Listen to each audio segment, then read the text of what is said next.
our final speaker, certainly not least, is Michael Katz from Berkeley for Better Transit Options.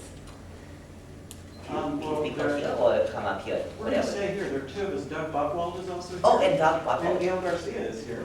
I'm a Berkeley alum. Gail is a UC staff member. Doug? Berkeley alum. Berkeley alum and with the CAP community. Berkeleyans for Better Transportation Options, or BBTOP, is a broad-based community organization. And if Alan doesn't want your support, we do. We've just put together the first draft of the plan we're calling Rapid Bus Plus as an alternative for the city and for AC Transit to consider. Unfortunately, we didn't print many copies, but we're going to give away our copies at the end of this meeting. It's going to be up on our website within a few days, BBTOP, BBTOP.org. It's going to be on the Daily Planet website by early next week, and I'll talk about it a bit if I have time to. We're very happy that a month ago today, by the calendar, we spoke with Berkeley's Planning Commission about this during public comment from the Peanut Gallery. And a planning commissioner actually asked Jim Conradi from AC Transit if AC Transit would be willing to study what we put together. We haven't put it together yet.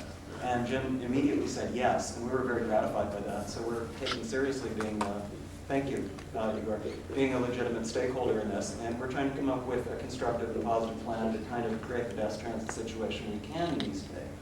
I'm going to honor my pledge to Igor to talk about my experience as a UC student, and we'll see what we have time for after that. I went to grad school here in the Queen of the Sciences, namely journalism, and I found, maybe those of you who are students have found this too, things didn't quite work out the way I anticipated they would. So I ended up running around a lot, and I was a very loyal AC Transit rider. I hated BART. I thought it was creepy and automated, so I would ride AC Transit wherever I could. And it turned out to be hard for me.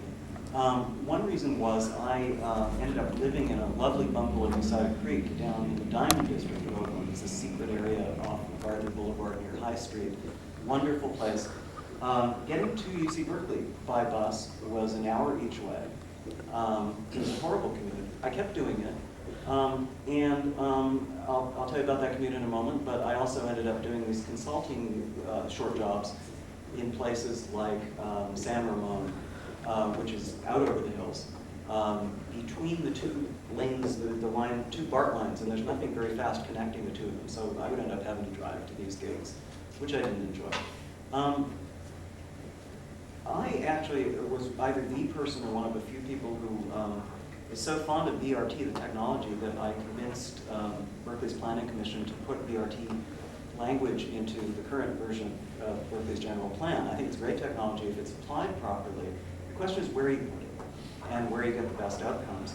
And I just think there's a failure of vision in what AC Transit is proposing in prioritizing this corridor, which is what already works well. It's basically the BART corridor. When I was a student, this would not have helped me basically at all. The part of my commute that was great from essentially East Oakland was along the Telegraph corridor. It was fast. If the buses weren't fast enough, I could have easily taken BART. The problems were, first of all, I had a very, very poorly timed transfer from the 57 bus along MacArthur to anything running along Telegraph. And this wasn't a reliability issue. It wasn't that the buses weren't predictable. It was the transfer times were set really poorly. So I had a 10-minute wait in each direction to transfer to anything.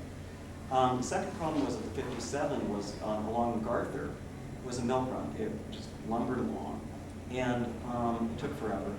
And based on my personal experience, I think a great corridor for a project like BRT would be something like the MacArthur I-580 corridor, which has no BART service, and it would be in any other urban area.